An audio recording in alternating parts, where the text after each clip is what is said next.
Did your Samsung electric dryer quit working? In this video, I'm going to show you the most likely cause for that, coming up next.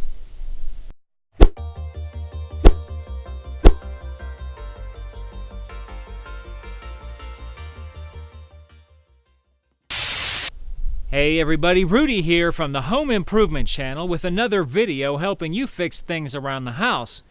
In this video, I'm going to show you how to replace this heating element for your Samsung electric dryer.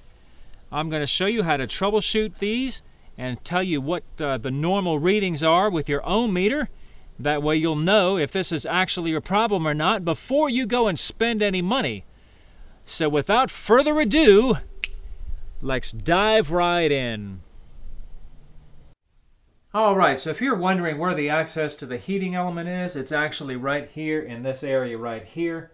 So you have to take off the front door assembly in order to get to that. There's no panel on the back of the dryer that you can remove to access any of that stuff. Now there's two clips here that you can't see in the front that you can probably pop loose, but they're pretty difficult to pop loose. So an easier alternative for that is to go through the back and disengage the hinges. There's only two screws, one right here and one right here. Once you pull these hinges, it makes it a lot easier to pop those clips loose in the front. So what you do is you kind of pull this up a little bit right here like this, and then if you stick your finger, you probably can't see where I'm putting my finger on the side right there, and kind of use it as a fulcrum, and then I can see it's pop loose. There we go. Once you pop that loose, you can put something in the front to keep it from closing again, and then put the hinge back together.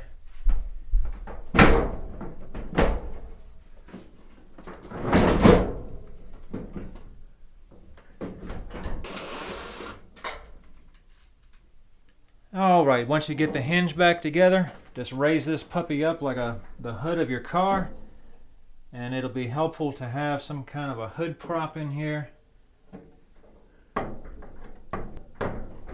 Just like so. Alright. So once you get your hood propped up and you're satisfied with that, you're going to want to remove this front door panel assembly. You've got 3 screws up here, 1 here, and 2 down here. So that's pretty easy, there's not much to it.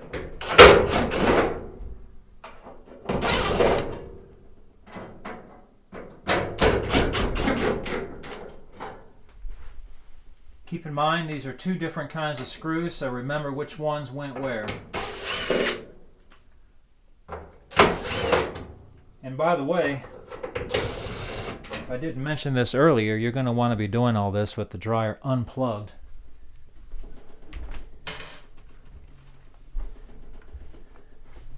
Alright, so close the door.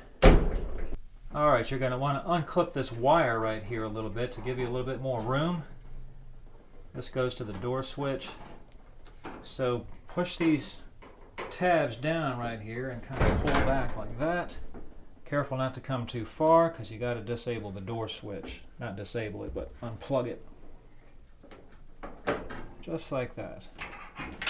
Alright, once you get that off, just lift that up and set it aside. Alright, so here we are at the bottom of the dryer with the heating element right here. This whole assembly goes all the way back to the back. It's really hard to get footage back there. But what I'm going to do is show you how to test this to see if it's even bad or not, because it could be a control board problem or a thermistor problem, who knows. So this flap right here is just in the way, so just take this and bend it down out of the way. Then you can see what you're doing. And let me show you here. See these first 2 pins right here? That's your heating element. So you're going to need a meter like this and put that on the ohm scale. See that? And I can't get my hand in there with the meter in the way. So I'm going to set it down here. And if that should read about 9 ohms, 9, 10 ohms, somewhere in that neighborhood.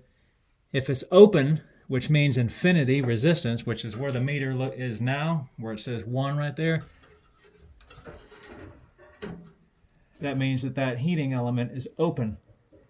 So just get your probes on the pins. I'm trying to get in there because it's pretty tight. All right. That's open right there. See that? I just touched the meter to these 2 pins is all I did. And we should not have a reading like that. Before I put the new one in, I'll show you what it's supposed to look like. That way you'll know what a good reading looks like.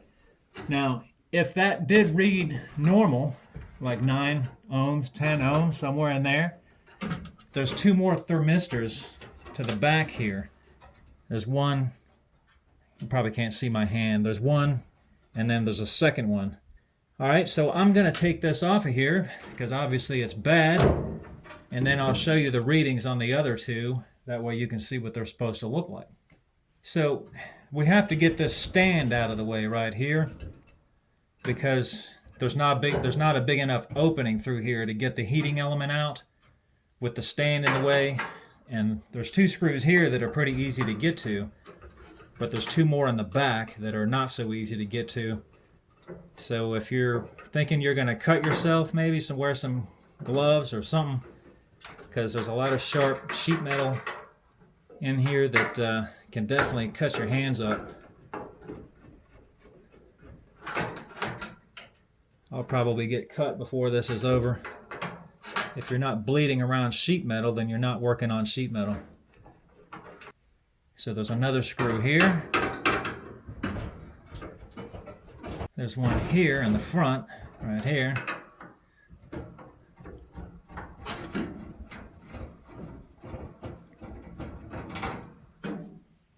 And then there's 2 more around back that there's no possible way for me to film it because I can't even see them myself.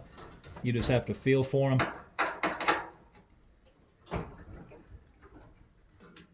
And this would also be a good time if you have a vacuum cleaner, shop vac or anything like that, to vacuum all the dust out of the bottom of your dryer, because chances are it's probably pretty dirty.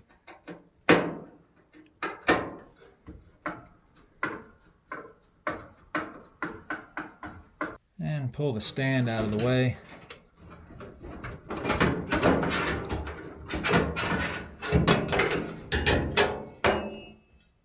And that's it. The element's loose, but of course there's wires hooked to it, so you got to be careful with those.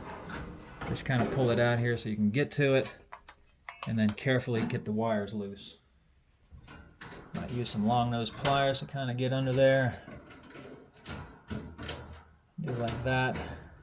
Sometimes pulling on the wires don't work that well.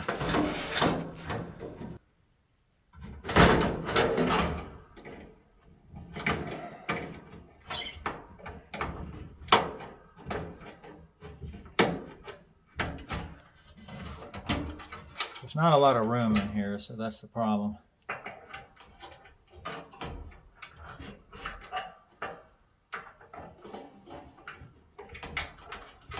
There we go.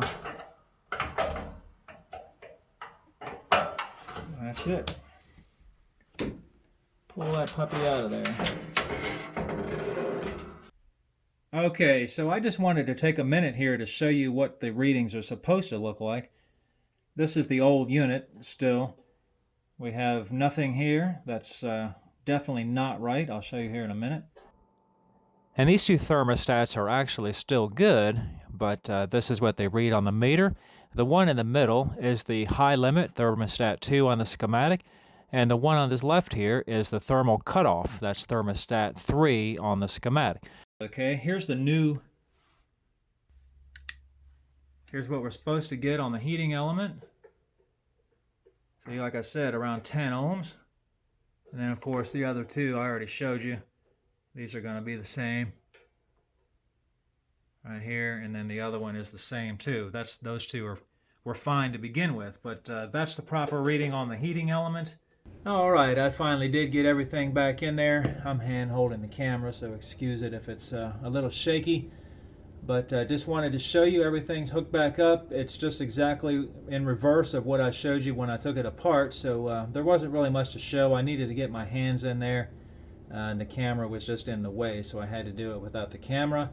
But here's what it looks like when it's all back in there, and we're just going to put the front door back on and fire it up and see what happens. By the way, I wanted to mention that one of the things that can cause this element to burn out is a possible blockage in the ductwork. If you don't have the free-flowing ductwork, that'll cause that heating element to run hotter than it normally should. So make sure that you don't have any blockages in your ductwork and that everything is flowing freely.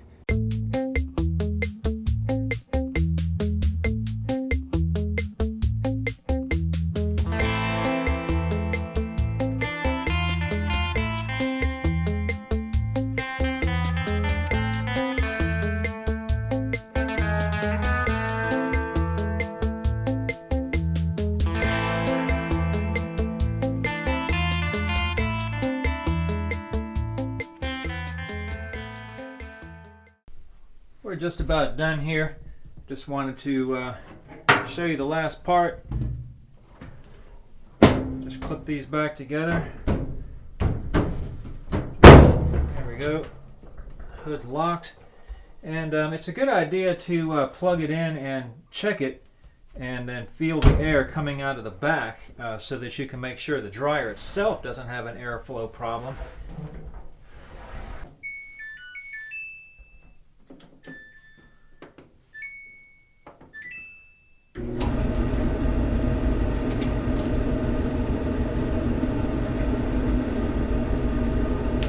Just give it a minute to get hot.